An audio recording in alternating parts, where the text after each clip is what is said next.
Good morning. The Chief Executive will first say a few words, and then we have a Q&A session. Please ask no more than 2 questions when it's your turn. Good morning. On Thursday after 2 p.m., I'm going to set off for Bangkok to take part in the APEC meeting.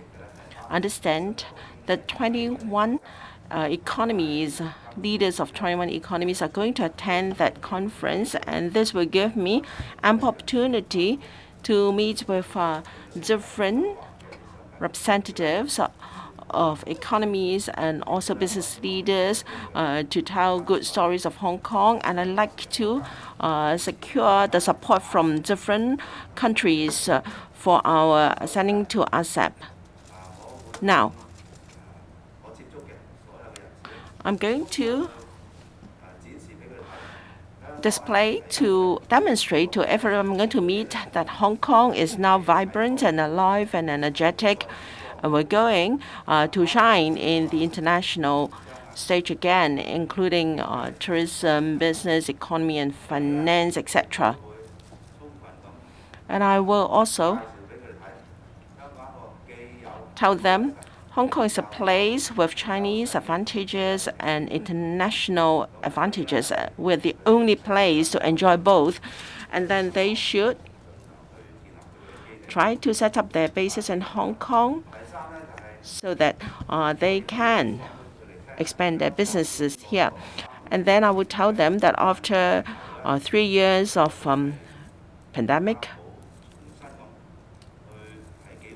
we are developing in the following few areas. We will consolidate our inherent advantages. We are a center of finance, trade, and also a regional hub for dispute resolution. We have also got new strengths in innovation, technology, arts, cultures, creative industries, and sports, and we're also an aviation hub and also a center for IP trading. I'm going to explain to them that because of one country, 2 systems, we are more attractive than other places because we can benefit from development under the 14th Five-Year Plan and the Greater Bay Area Development and Belt and Road Initiative. These advantages are not enjoyed by other places.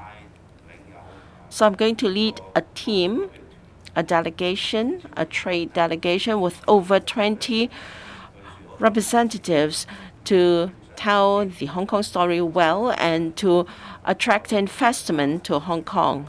The delegation will include experts, professionals from the banking and trading and financial sector. They have their own networks, and I will make good use of this opportunity and also the strengths of everyone in the delegation to tell them the advantages we enjoy and to attract them to develop in Hong Kong. I will try to secure ascension to ASEP as far as possible because the regional comprehensive economic partnership will give us good impetus for growth because ASEP involves 1/3 of the world's GDP and under one country, 2 systems. And because the growth engine is now shifted to Asia with our country as the axle. Everyone should know about this, and we will tell them our strengths. I now accept questions. Please, a show of hands. And when it's your turn, please identify your media outlet and please ask no more than 2 questions each. The first one, the journalist on the front. I'm from Now TV. Now, for the rugby match, where a song related to the protests was played, now the organizer said it was an error on the staff. Does the Hong Kong government accept this explanation?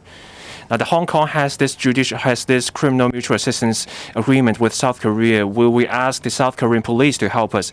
Chief Executive, are we giving up on the 0+0 arrangement? Mr. Lo Wen-duan said that we have to have regard regarding the considerations on the part of central authorities. So if we don't get the green light from the central authorities, does it mean that we will have no hope of getting the 0+0 arrangement? Now, about the playing of the wrong national anthem and instead a song related to the protests and Hong Kong independence, I indicated that I reject this practice, and I have made clear our strong dissatisfaction and protest. The police will investigate the matter. Before an outcome is available from the investigation, I will leave the police to do their work. The police are highly experienced in these matters. Now, depending on how the investigation turns out, the police will take the appropriate actions. Now, as to our COVID policy measures, there is much discussion about 0+0 and 0+3. Now, what does 0+0 mean? It means something different to different people. Now, I will not specify what sort of arrangement it is. Is it 0+0 or 0+3? Now, after announcing the 0+3 arrangement, I mentioned in the policy address that we look at different activities, such as those of economic importance or those mega events. There will be targeted arrangements when these events are involved. We also agree that there should be support for travel agencies, such as tour groups. Now, these are targeted measures. Our policy is simple and clear. As long as we keep COVID risks manageable, we try to minimize the restrictions as much as possible. That position is clear. So I will not delve into whether it's 0+0 or 0+3. The point here is that we no longer have centralized quarantine. In managing COVID, we take a risk-based approach. We have to assess the risks in different circumstances. Adjustments are made, and the approach is like what I've said. As long as we keep the risks under control, we allow the maximum freedom for activities. Now, for the mainland COVID measures, the authorities there have to have regard to the circumstances across the country. In the mainland, infection numbers are going up. Under the joint prevention and control arrangements, we have a duty to make sure that we do not add to the COVID risks on the mainland. Under this principle, we are discussing various options with the mainland. So pre-departure quarantine is something that can take into account certainty without increasing COVID risks for the mainland. If this option works out,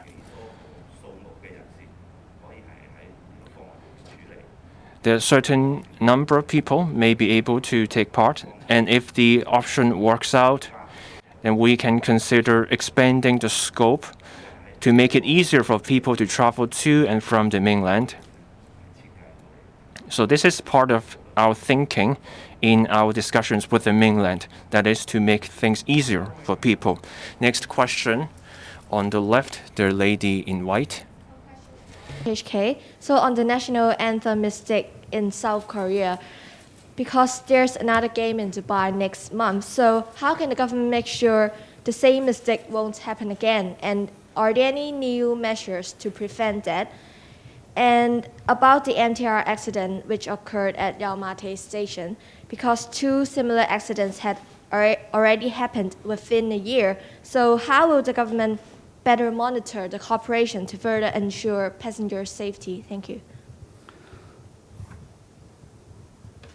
Well, first of all, I have made my statement very clear yesterday when I met the media in response to the incident about playing not our national anthem at the match, particularly when the song that was played was closely connected to the 2019 violence and disturbances and advocacy for Hong Kong's independence. So we will deal with that case, as I have mentioned. As regards how in future we will respond to a situation where our national anthem is not properly played, then of course we will be examining with the relevant bodies as to how better response can be made. In fact, it is the organizer's responsibility to ensure that all things are run properly.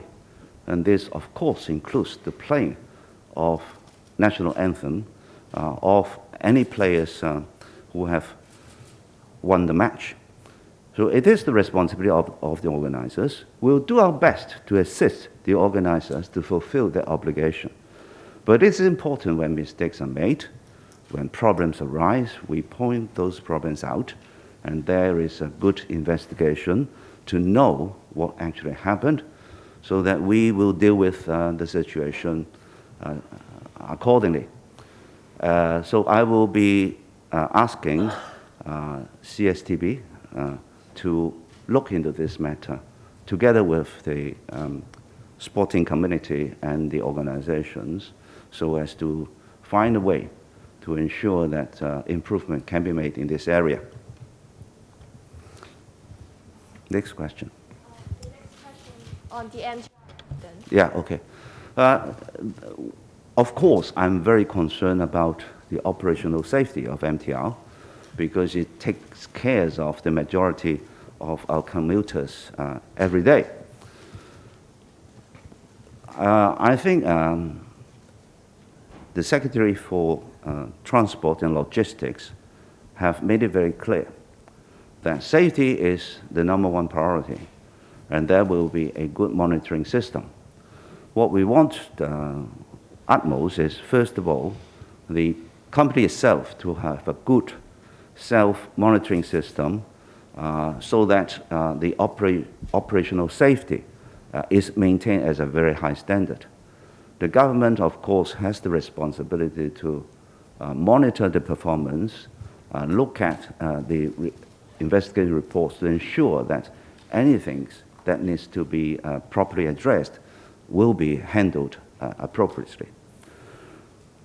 There is a system which will deal with not just the operating safety, but punishment in case MTR fails to fulfill its obligation.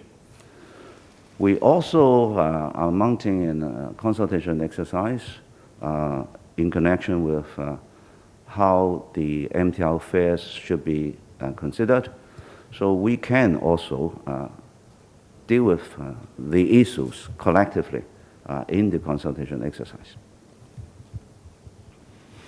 時間關係咧，我要答今日。In the interest of time, we will take one more question. The lady in white over there. Good morning, Chief Executive. I'm from Tai Kung Pao. Expo 2035 will start its preparation very soon, and there are experts who suggest that Shenzhen and Hong Kong should host the expo together. I'd like to know the SAR government's position. Will you start a discussion, and do you think there will be agreement for co-hosting this event? Anything that can benefit Hong Kong's position in the international arena and for holding in major events, we remained an open mind. We will keep an eye on various international events, and of course that include the World Expo.